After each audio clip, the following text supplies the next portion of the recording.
નમસ્કાર મિત્રો, વેધર ઇન્ફોર્મેશનમાં આપનું સ્વાગત છે અને હું છું પરેશ। ખાસ કરીને આજના વિડીયો આપણે હાલનો વરસાદ અને આવનારા સમયમાં હજુ કેટલા દિવસ વરસાદ ચાલુ રહેશે, કેવા પ્રકારનો વરસાદ રહેશે, તીવ્રતા રહેશે કે હળવા વરસાદ પડશે, એ તમામ વિશેની માહિતી આપવાની છે। સૌપ્રથમ તો આપને એ જણાવી દઉં કે આજે 19 જૂન 2025 છે અને આજની તારીખ સુધીમાં વિધિવત રીતે જોવા જાય તો ઓલ ઓવર ગુજરાતની અંદર ચોમાસું બેસી ગયું છે। પણ હવે આ જે અત્યારે આપણે વરસાદો આવ્યા એમાં ખાસ કરીને 13 જૂનથી વરસાદની શરૂઆત થઈ હતી, કેમ કે છેલ્લા ઘણા દિવસથી નૈઋત્યનું ચોમાસું નિષ્ક્રિય થયું હતું, પણ જે અરબ સાગરની અંદર એક સાયક્લોનિક સર્ક્યુલેશન બન્યું અને જેને કારણે 13 જૂનથી વરસાદની શરૂઆત થઈ। 13, 14 અને 15 જૂન એમ 3 દિવસ સુધી નૈઋત્યનું ચોમાસું ગુજરાતમાં પ્રવેશ કરે પહેલા અનેક વિસ્તારોની અંદર ગાજવીજ અને પવન સાથે વરસાદો પડ્યા।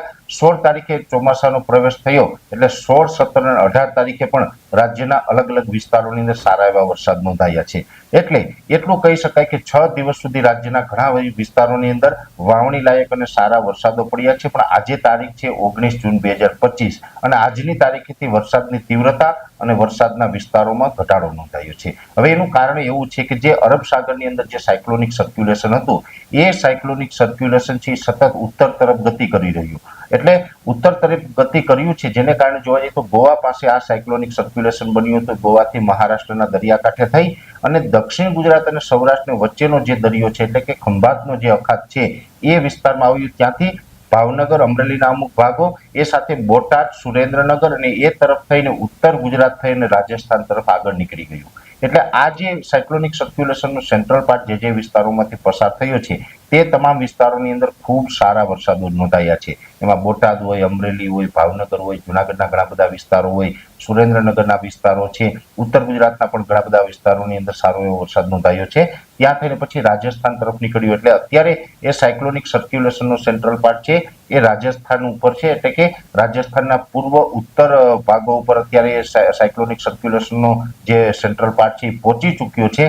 પણ એના આઉટર ક્લાઉડ છે હજુ પણ ઉત્તર ગુજરાતના અમુક ભાગોને અસર કરી રહ્યા છે અને આ એક મોટી સિસ્ટમ હતી જેને કારણે રાજ્યના અનેક વિસ્તારોની અંદર સારા વરસાદો નોંધાયા। પણ આ સિસ્ટમ પસાર થઈ ગઈ છે, આઉટર ક્લાઉડ ચોક્કસથી હજુ પણ ઉત્તર ગુજરાત ઉપર જોવા મળી રહ્યા છે અને આ મોટી સિસ્ટમ પસાર થઈ એટલે એનો પાછળથી જે 700 એચપીએ લેવલે, 850 એચપીએ લેવલે છૂટાછવાયા વિસ્તારોની અંદર ભેજ રહી ગયો છે, એ ભેજને કારણે હજુ પણ છૂટાછવાયા વિસ્તારોની અંદર 23 જૂન સુધી વરસાદો યથાવત રહેશે। એટલે હવે જે વરસાદો પડવાના છે 23 તારીખ સુધી, આજે 19 તારીખ થઈ છે, 20, 21, 22 અને 23 એમ 4 દિવસ સુધી હજુ જે વરસાદો જોવા મળશે તેમાં ચોક્કસથી તીવ્રતા ઓછી હશે પણ છૂટાછવાયા વિસ્તારોની અંદર વરસાદો કન્ટિન્યુ રહેશે। એ વિસ્તારોની વાત કરવા જઈએ તો ખાસ કરીને સૌરાષ્ટ્રના દરિયાઈ કાંઠાના ભાગો, એટલે કે જે ગીર સોમનાથના ભાગો છે, જુનાગઢના ભાગો છે, અમરેલી, ભાવનગર અને બોટાદ સુધીના જે વિસ્તારો છે તમામ વિસ્તારોની અંદર હજુ પણ હળવા મધ્યમ વરસાદો છે યથાવત રહેશે।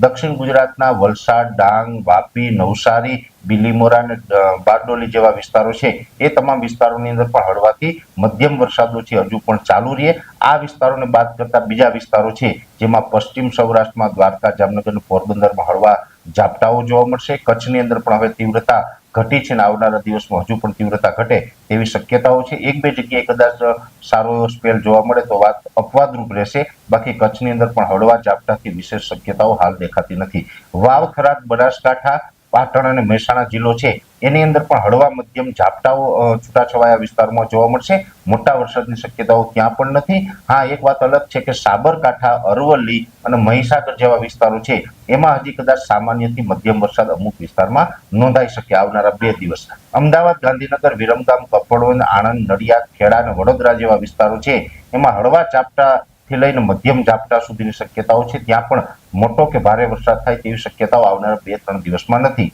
એ સાથે જે દાહોદ, ગોધરા, છોટાઉદેપુર જેવા વિસ્તારો છે એ વિસ્તારોની અંદર પણ સામાન્યથી મધ્યમ વરસાદો એક બે સ્પેલ છે એ ભારે ઝાપટાઓનો નોંધાઈ શકે છે। એટલે ઓલ ઓવર ગુજરાતનું જે આખું ચિત્ર જોઈએ તો આ જે સાયક્લોનિક સર્ક્યુલેશનની જે સિસ્ટમ હતી એ ઉત્તર તરફ આગળ વધી ગઈ છે, એટલે હવે મોટા વરસાદોની પણ છૂટાછવાયા વિસ્તારોની અંદર વરસાદો છે એ કન્ટિન્યુ રહેશે।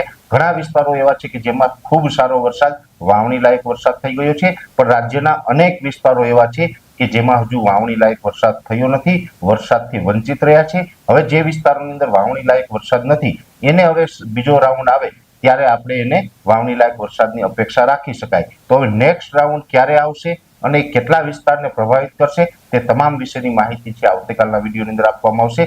અત્યારે આ વિડીયોની અંદર એટલું જ. અંતમાં દરેક મિત્રોને વિનંતી રહેશે કે વિડીયોને લાઈક આપીને દરેક ગ્રુપમાં શેર કરવો અને આપણે આ ચેનલને સબસ્ક્રાઇબ કરવી. રજા આપશો. ધન્યવાદ.